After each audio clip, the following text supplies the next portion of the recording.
Film शुरू होती है और हम रोज नाम की एक लड़की को देखते हैं जिसके चेहरे पर कट्स के निशान थे और वो काफी जख्मी थी। देखने से लग रहा था जैसे वो किसी बड़ी मुश्किल से गुजर कर आई हो और उसके सामने कोई बैठकर पूछताछ कर रहा था। वो उससे जानने की कोशिश कर रहा होगा कि ये सब कैसे हो। अब ये सीन यहाँ से शिफ्ट होकर आ जाता है माजी में कुछ हफ्ते पहले, जब ये सब कुछ रोज के साथ नहीं हुआ था। मतलब यहाँ से ही उस सब की शुरुआत हुई होगी। रात का टाइम था जहाँ हम रोज के घर में उसकी मॉम को देखती है जो खाना बना रही। तभी रोज काम से लौट आई, वो अपनी मॉम से मिलती है और दोनों माँ बेटी बहुत खुश होती है। यानी उन दोनों में बहुत प्यार था क्योंकि उसकी मॉम ने रोज को अकेले ही पाल पोस कर बड़ा किया था। उसके डैड की तो तभी मौत हो गई थी जब रोज छोटी सी थी और अभी तक वो अकेले ही रह रही थी। रोज की मॉम उसे बताती है कि इस हफ्ते के आखिर में हम लोग मेरे दोस्त के साथ घूमने जाएंगे जिसका नाम डेरिक है। अब हालांकि रोज जाना नहीं चाहती थी पर उसकी मॉम उसे मनाती है क्योंकि वो भी चाहती थी कि रोज उनके साथ इस ट्रिप पर जाए, इसलिए वो राजी हो गई। फिर जब वो दिन आया,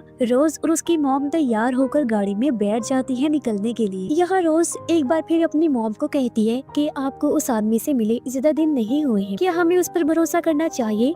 क्या पता वो कोई गलत इंसान हो। इस पर उसकी मॉम समझाती है कि बेटा वो बहुत अच्छा इंसान है और जब तुम भी उसे मिलोगी ना तो तुम्हें भी उसकी आदत अच्छी लगेगी और तुम्हारी ये गलत फहमी दूर हो जाएगी। और अब जैसे रोज की मॉम गाड़ी स्टार्ट करने के लिए चाबी घुमाती है तो गाड़ी स्टार्ट ही नहीं होती। अब रोज कहती है देखे मॉम, ये हमारे लिए एक मैसेज है कि हमें इस ट्रिप पर जाना नहीं चाहिए। पर उसकी मॉम इस बात को मजाक में टालकर गाड़ी को ठीक करती हैं और ये लोग यहाँ से निकलकर बंदरगाह पर आ जाते हैं। तभी रोज कुछ देर गाड़ी में ही रुकती है और उसकी मॉम जाकर डेरिक से मिलती है जो इस टाइम कश्ती में सामान भर रहा था। कुछ देर बाद रोज की मॉम गाड़ी से सामान निकाल रही थी तो रोज वहाँ दो आदमियों को देख लेती है। एक आदमी उसकी मॉम की मदद करना चाहता है सामान उठाने के लिए, लेकिन वो मना कर देती है कि शुक्रिया, मैं ये काम खुद कर सकती हूँ। फिर दोनों माँ बेटी के बीच थोड़ी बातचीत होती है और वो डेरिक की कश्ती पर आ जाती है। इस कश्ती का नाम एनालिजिया था। डेरिक एक काफी अमीर आदमी था, लेकिन वो कहते हैं ये कश्ती मैंने किसी और से ली है और इसका नाम नहीं बदला क्योंकि ये चीज अच्छी नहीं होती जब कोई सफर पर जा रहा होता है। अब रोज को अभी तक डेरिक पर भरोसा नहीं होता, लेकिन बातों से तो वो अच्छा इंसान ही लग रहा था। और अब सारी तैयारियां करने के बाद ये अपने सफर पर निकल जाते हैं। हम नोटिस करते हैं कि रोज की मॉम और डेरिक के बीच काफी प्यार वाला रिश्ता था। रोज जब अपने कमरे में जाती है तो फोन चेक करती है जहाँ जरा सा भी नेटवर्क नहीं आ रहा था। वो काफी परेशान हो गई क्योंकि वो सोचती है कि मैं अपनी मॉम की तरह ऐसे प्यार में पागल नहीं हूँ कि किसी पर भी भरोसा कर लूं। वो जब अपनी मॉम को बताती है तो मॉम उसे तसल्ली देती है। अब रोज का थोड़ा दिल बहल जाए इसलिए डेरिक उसे थोड़ी बहुत कश्ती चलाना सिखाता है। आज रोज की मॉम का बर्थडे था और रोज पहले ही केक साथ ले आई थी, इसलिए वो उन्हें विश करती है। डेरिक दोनों को अपनी तरफ से गिफ्ट देता है। उसकी मॉम को देता है शर्ट और रोज को एक छोटा सा चाकू देता है जो मुश्किल टाइम में उसके काम आ सकता था। अब इस तोहफे से रोज को अच्छा तो लगा पर चाकू ये सोचकर थोड़ा अजीब भी महसूस करती है। पर धीरे धीरे डेरिक को लेकर जो उसकी नफरत थी वो भी कम होती जाती है। अगले दिन जब रोज की मॉम अपनी तस्वीरें बना रही थी तो अचानक तेज हवा की वजह से वो पानी में गिर जाती है। ये देख डेरिक कश्ती रोक लेता है और रोज को कहता है कि जल्दी से नीचे जाओ और कंबल लेकर आओ। रोज जल्दी से नीचे गई और जब वो कंबल ढूंढ रही थी तो वहाँ कुछ हथियार देख लेती है जिससे वो थोड़ा घबरा जाती है। पर कंबल मिलने के बाद वो जल्दी से अपनी माँ की तरफ भागी जो खुशकिस्मती से बाहर आ चुकी थी और रोज उन्हें कंबल उड़ाती है। वो कहती है बेटा आई एम सॉरी, पर गिरते हुए तुम्हारा फोन भी मेरे साथ गिर गया। रोज कहती है मॉम कोई बात नहीं, शुक्र है आप बच गई हैं, मुझे आपकी फिक्र है न कि मोबाइल की। तभी एक तूफान इनकी तरफ बढ़ने लगा जो देखकर दोनों माँ बेटी परेशान हो गई। डेरिक उन्हें तसल्ली देते हैं कि ये मामूली बात है, तूफान से कुछ नहीं होगा। जब होता भी बिल्कुल ऐसा ही है, ये सही सलामत तूफान से निकल जाते हैं। अगले दिन दोनों माँ बेटी बात कर रही थी। रोज की मॉम कहती है आई एम सॉरी बेटा, मैं तुम्हें अच्छी जिंदगी नहीं दे पाई। रोज बोलती है नहीं मॉम, मैं आपके साथ बहुत खुश हूँ, मुझे कोई गिला नहीं है आपसे। तभी डेरिक भी आ गया। रोज उससे उन हथियारों के बारे में पूछती है। जवाब में वो कहता है कि हथियार मेरे काम का हिस्सा है क्योंकि पहले मैं एक पुलिस ऑफिसर रह चुका हूँ, फिर मैंने नौकरी छोड़ दी और अब मैं एक सिक्योरिटी गार्ड का काम करता हूँ। इस वजह से भी इन दोनों को उस पर ज्यादा शक नहीं होता। रोज को हथियारों में थोड़ी बहुत दिलचस्पी थी, इसलिए डेरिक उसे गन चलाना सिखाता है। वो इस बात से हैरान भी होता है कि रोज काफी जल्दी सीख रही थी। वो उसकी तारीफ करता है। मॉम बताती है कि रोज के डैड आर्मी में थी, शायद इसी वजह से इतनी अच्छी है हथियार चलाने में। टाइम के साथ साथ अब रोज को भी डेरिक के साथ अच्छा लगने लगता है। अब एक रात जब वो सो रही थी तो अचानक शोर से रोज की आँख खुल गई। वो जब चेक करने गई तो एक दूसरी कश्ती इन्हीं की तरफ आ रही थी जिसमें 3 लोग थे और उनके पास हथियार तैयार थे। वो इनकी कश्ती में घुसकर गन पॉइंट पर डेरिक और उसकी मॉम को डराने धमकाने लगती है। वो डेरिक से कुछ सवाल करती है क्योंकि किसी चीज के बारे में वो जानना चाहती थी, पर वो उन्हें कुछ नहीं बताता। इसलिए गुस्से में एक आदमी रोज की मॉम को जोरदार थप्पड़ मारता है, जिससे वो नीचे गिर गई। वो रोज को देख लेती है और फौरन उसे चुपने का कहती है। इसलिए रोज जल्दी से नीचे आई गन लेने, पर इससे पहले गन लेकर वो वापस आती उसकी मॉम को शूट करके वो लोग मार देते हैं। एक गोली डेरिक को भी मारी जो उसके कंधे पर लगी और वो समंदर में जा गिरता है। रोज पूरी तरह से डर चुकी थी। वो नीचे ही छुपकर बैठ गई, हाथ में गन पकड़ी हुई थी कि अगर कोई आएगा नीचे तो अपने बचाव में वो शूट करके उसे मार देगी। जिस चीज की तलाश में वो लोग आए थे वो ना मिलने पर वहाँ से जाने का इरादा करते हैं। खुशकिस्मती से उन्होंने रोज को नहीं देखा, पर जाते जाते वो कश्ती पर आग लगा जाते हैं। कुछ देर बाद रोज बाहर आई और अपनी माँ की लाश को देखकर वो पूरी तरह टूट जाती है। उसे अब आग भी बुझानी थी, तो अपनी जान बचाने के लिए वो आग बुझाने में लग जाती है, जिसमें वो कामयाब रही। पर अपनी माँ को खोने की वजह से वो बहुत रोती है। पूरी तरह से अकेली पड़ गई थी, इसलिए पूरी रात उसे नींद नहीं आती। सुबह जब वो खुद को संभालती है तो अपनी माँ की लाश को कपड़े में लपेट देती है। अब जो कपड़ा कश्ती के साथ लगा लहरा रहा था, जिसकी मदद से कश्ती आगे चल रही थी, वो पूरी तरह जल चुका था। रोज को भी समझ नहीं आती कि वो क्या करे, क्योंकि कश्ती के बारे में उसे ज्यादा जानकारी नहीं थी। इसलिए वो रेडियो ढूंढने नीचे गई ताकि मदद बुला सके, पर बदकिस्मती से रेडियो भी पूरी तरह जल चुका था। रोज अब सोचने लगती है कि मैं आखिर क्या करूं, अकेली समंदर के बीचों बीच फंस गई हूँ। तभी उसकी नजर एक रस्सी पर जाती है। उसने जब रस्सी खींची तो उसके साथ डेरिक बंधा हुआ था। वो जिंदा था, बस गोली की वजह से जख्मी था। वो समंदर के अंदर से रोज से मदद मांगता है। तब रस्सी खींचकर रोज उसे कश्ती पर ले आती है। वो बार बार उससे यही सवाल कर रही थी कि वो लोग कौन थे जिन्होंने मेरी माँ को मार डाला, पर डेरिक यही कहता है कि मैं खुद नहीं जानता कि वो लोग कौन थे। रोज उससे पूछती है, अब मुझे ये बताओ कि आगे मैं क्या करूँ, क्योंकि रेडियो जल चुका है, कपड़ा जल चुका है, समझ नहीं आ रही कि क्या किया जाए। तब डेरिक उसे बताता है कि तुम सबसे पहले वहाँ पड़ा हुआ कपड़ा लगाओ, इससे हमारी कश्ती आगे बढ़ेगी। रोज ने ऐसे किया, वो कपड़ा लगा देती है। अगले दिन रोज डेरिक की चोट की मरहम पट्टी करती है, पर उस पर भरोसा नहीं करती।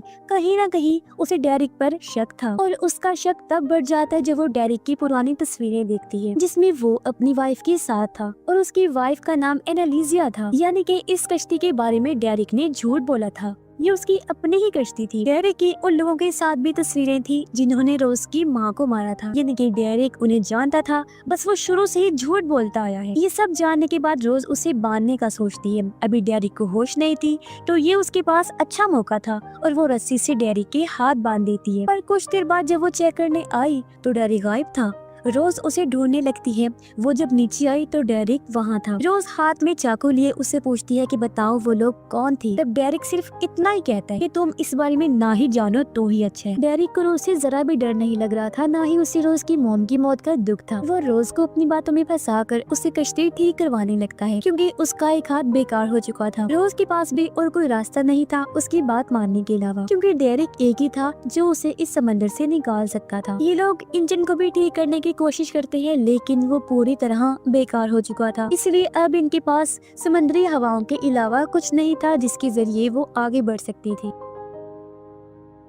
रोज अपनी मॉम की लाश के गले से लॉकेट निकाल कर पहन लेती है उनकी याद में। ये देख डेरिक कहता है कि तुम्हारी माँ को ये लॉकेट मैंने दिया था, पर रोज जानती थी कि वो झूठ बोल रहा है, क्योंकि उसकी मॉम का ये लॉकेट तो काफी पुराना था, जबकि डेरिक से तो वो कुछ दिन पहले ही मिली थी। अब ये 2 दिन तक ऐसे ही आगे बढ़ते रहे, पर डेरिक एक दिन काफी भड़क जाता है। वो गुस्से में बोलने लगा, क्योंकि नक्शे के मुताबिक वो अपनी मंजिल पर नहीं बल्कि उससे काफी दूर जा रही थी। डेरिक को गुस्से में देखकर रोज अपने कमरे में जाकर छुप जाती है। अपने बचाव में उसने हाथ में गन भी ले ली थी। सुबह जब वो बाहर चेक करने आई तो डेरिक कोने में बैठा हुआ था मायूस होकर। रोज खुद ही आसपास देखने लगती है, जहाँ उसे एक आइलैंड नजर आया, और अब वो डेरिक से बिना पूछे ही आइलैंड की तरफ कश्ती मोड़ लेती है। पर ये इस कश्ती के जरिए किनारे तक नहीं जा सकते थे, इसलिए इन्हें राफ्ट यानी छोटी कश्ती के जरिए वहाँ पर जाना पड़ेगा। डेरिक भी आइलैंड पर जाना चाहता था, इसलिए वो पहले ही राफ्ट में सवार हो जाता है। पर एक हाथ के काम ना करने की वजह से उसे रोज की जरूरत थी चप्पू चलाने करने के लिए, पर रोज भी उस पर भरोसा नहीं कर सकती थी, मगर मजबूरी थी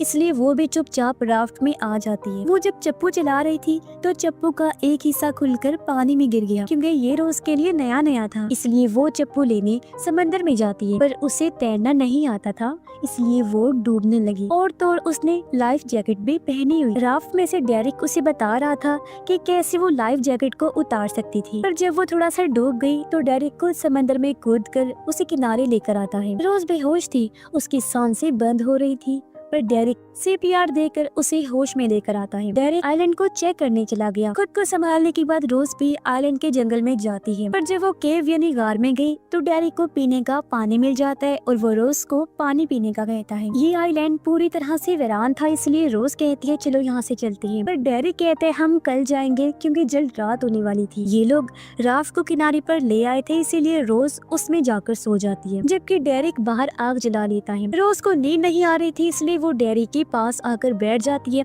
दोनों बातें करने लगी और डेरिक उसे अपनी कहानी बताने लगता है। वो कहता है मैं एक ईमानदार पुलिस वाला था, 10 साल तक मैंने अच्छे से अपना फर्ज निभाया पर मेरे हाथ कुछ नहीं आया। मेरी हालत जहाँ दिन ब दिन बदतर होती जा रही थी तो दूसरी तरफ लोग अमीर हो रहे थे। मेरी वाइफ मुझे छोड़ के चली गई क्योंकि वो मुझे हालात से हारा हुआ समझ रही थी। बस फिर मैंने अच्छाई का रास्ता छोड़कर बुराई का रास्ता अपना लिया और मैं गलत लोगों के साथ मिल गया जहाँ मुझे बहुत पैसा मिला और मैं अमीर हो गया। अब मैं जिस आदमी के साथ काम करता था वो सच में किसी शैतान से कम नहीं था, क्योंकि उसने सारे बुरे काम किए जिसके बारे में तुम सोच भी नहीं सकती, जैसे कि चोरी, लूट मार, लड़कियों को अगवा करना, फिर उनकी स्मगलिंग करके बेच देना और हर तरह का गलत काम। और हाँ, मुझे तुम्हारी माँ से प्यार व्यार नहीं था, मुझे तो वो बस वैसे पसंद आई थी तो इसलिए मैंने उसे बसाया क्योंकि वो भी खूबसूरत थी और तुम भी। वो नहीं रही तो तुम तो हो, माँ न सही तो बेटी सही, जिससे रोज को काफी गुस्सा आया। आगे डेरिक बताता है मेरा बॉस तुम जैसी खूबसूरत लड़कियों को ही पसंद करता है जिनको अगवा करके वो उनको बेच दिया करता था। और हाँ, करें बात मेरी, मुझे भी इन बुरे कामों में फिर बहुत मजा आने लगा, जैसे कि लोगों को लूट कर मैं काफी इंजॉय करता था। मैंने अपने बॉस को भी लूटा, वो उस दिन अपने पैसे मुझसे लेने आया था जिसमें तुम्हारी माँ मारी गई। ये सारी बातें सुनकर रोज अपने गुस्से पर काबू नहीं कर पाती, वो मुक्का मारकर डेरिक को नीचे गिरा देती है, फिर उसके बैग से गन निकाल कर डेरिक पर तान कर उसे मारने की धमकी देती है। लेकिन डेरिक अभी भी उससे नहीं डर रहा था, वो उसे ताना मारता है कि तुम एक रस्सी तो बांध नहीं सकती, मैं आजाद हो गया जहाँ से, तो मुझे क्या मारोगी। रोज उस पर भड़कती है, वो जैसे ट्रिगर दबाती है गोली नहीं चलती क्योंकि गन खाली थी। देख डेरिक को मौका मिल गया, वो उस पर झपट पड़ा, नीचे गिरा लेता है, पर रोज किसी तरह खुद को छुड़वा कर भाग जाती है और डेरिक को गन मिल गई। जल्दी से रोज जंगल में भाग जाती है। डेरिक कहता है अब तुम हद से ज्यादा जान गई हो इसलिए तुम्हें मरना होगा। वो गन लेकर जंगल में उसके पीछे भागने लगता है, जहाँ रोज भाग रही थी और डेरिक उसके पीछे पड़ा हुआ था और रात भर बस यही चलता रहा। सुबह रोज प्लान बनाती है कि मैं राफ्ट लेकर यहाँ से भाग जाऊंगी, पर डेरिक जो ऊंची जगह पर खड़ा था वो रोज को देखते ही गोलियां चलाने लगता है। एक गोली रोज के पैर में भी लग जाती है, साथ ही डेरिक भी ऊंची जगह से गिर जाता है। वो मरता तो नहीं लेकिन काफी जख्मी हो गया था और रोज उसे ऐसे मरता छोड़कर राफ्ट में आ गई। फिर जल्दी से कश्ती में भी चली जाती है, पर अब धीरे धीरे कश्ती भी डूबने लगती है, इसलिए रोज भारी सामान बाहर फेंकने लगती है। फिर उसे अपनी माँ की लाश को भी समंदर में छोड़ना पड़ा, लेकिन फिर भी कश्ती डूब गई और रोज को वापस राफ्ट में आना पड़ा, लेकिन वो काफी रो रही होती है। ऐसे ही 2 दिन तक वो समंदर में रही। एक दिन उसे एक कश्ती दिख जाती है तो फ्लेयर गन की मदद से रोज कश्ती का ध्यान अपनी तरफ करती है। उन लोगों ने फ्लेयर की रोशनी देख तो ली थी, पर वो रात को आती है रोज को बचाने और उसे अपनी कश्ती में ले आई। खाने के लिए उसे कुछ देते हैं और उन लोगों के पास हथियार भी थे, जिन्हें देख रोज समझ गई कि ये लोग जिन्होंने मेरी जान बचाई है अच्छे लोग नहीं है, क्योंकि तभी वो एक लड़की को देखती है जिसने नशा किया हुआ था और उसे कहीं ले जाया जा रहा था। अब रोज नहाने का बहाना बनाकर बाथरूम में जाती है। उसे अंदाजा हो गया था कि वही लोग हैं जिनके बारे में डेरिक ने बताया था, जो लड़कियों की स्मगलिंग करते हैं। उसे तभी उनका बॉस भी दिख गया, जो भी इस शिप में आ गया था, जिसे खूबसूरत लड़कियां पसंद थी। तो एक प्लान बनाकर रोज अच्छे से तैयार होकर बॉस के पास जाती है। वो उसे अपनी बातों में उलझाकर फंसाने की कोशिश करती है। जब बॉस उसकी बातों में आ गया तो मौका पाकर रोज एक रेंच से उस पर हमला कर देती है। वो उसे बुरी तरह मार कर उसकी जान ले लेती है। फिर ढूंढने पर रोज को और हथियार भी मिल जाते हैं और अब पूरी तरह बाजी पलट गई। रोज अपनी फार्म में आ जाती है जहाँ वो पहले मासूम से दिखने वाली लड़की थी, अब वो एक कातिल, एक शूटर बन चुकी थी। जो कोई भी उसके सामने आ रहा था वो उसे मारती जा रही थी और ऐसे वो अपनी बहादुरी और हिम्मत का मुजाहिरा करते हुए सबको मार गिराती है, जो चीज हालांकि नामुमकिन थी। फिर वो आगे बढ़ते हुए उस लड़की तक पहुँचती है जिसे नशे की हालत में रोज ने देखा था। लड़की कहती है, इस शिप पर मैं अकेली नहीं हूँ, मेरे जैसी और भी लड़कियाँ इस शिप पर बंद हैं, जिन्हें ये लोग अगवा करके ले जा रहे थे बेचने के लिए। रोज जाकर एक दरवाजा खोलती है जहाँ वो सारी लड़कियाँ उसे मिल जाती हैं जिनको कैद किया हुआ था, पर इससे पहले रोज उन्हें बचा पाती।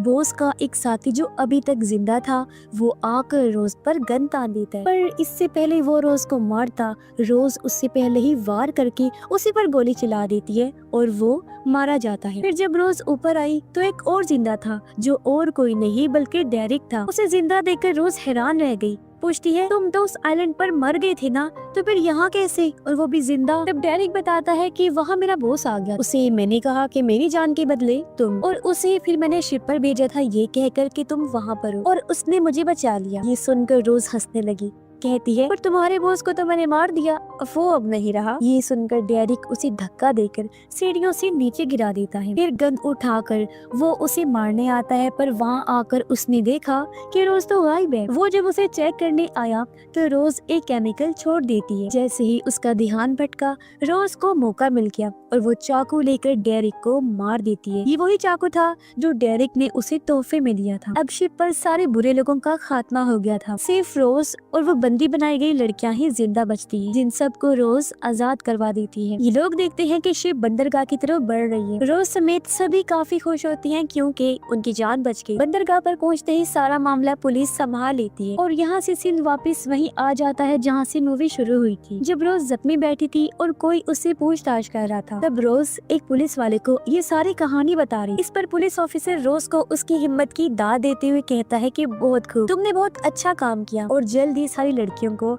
उनके घर भेज दिया जाएगा। यहाँ रोज कहती है, मैं वापस अपने घर नहीं जा सकती, वहाँ मेरे लिए कुछ नहीं, मेरी जिंदगी तो खत्म हो चुकी है। पर पुलिस वाला ये कहकर वहाँ से चला जाता है कि तुम तो बहुत बहादुर हो, तुम्हारे पास तुम्हारा फ्यूचर है, तुम्हारा आने वाला वक्त जिसके लिए तुम लड़ी, तो उसी के लिए तुम्हें जीना है। ये सुनकर रोज के अंदर एक हिम्मत आती है और वो फैसला करती है कि मैं मूव ऑन करूंगी और एक बार फिर अपनी जिंदगी को बेहतरीन बनाकर जीऊंगी। और इसी के साथ ये फिल्म भी इधर ही खत्म हो जाती है।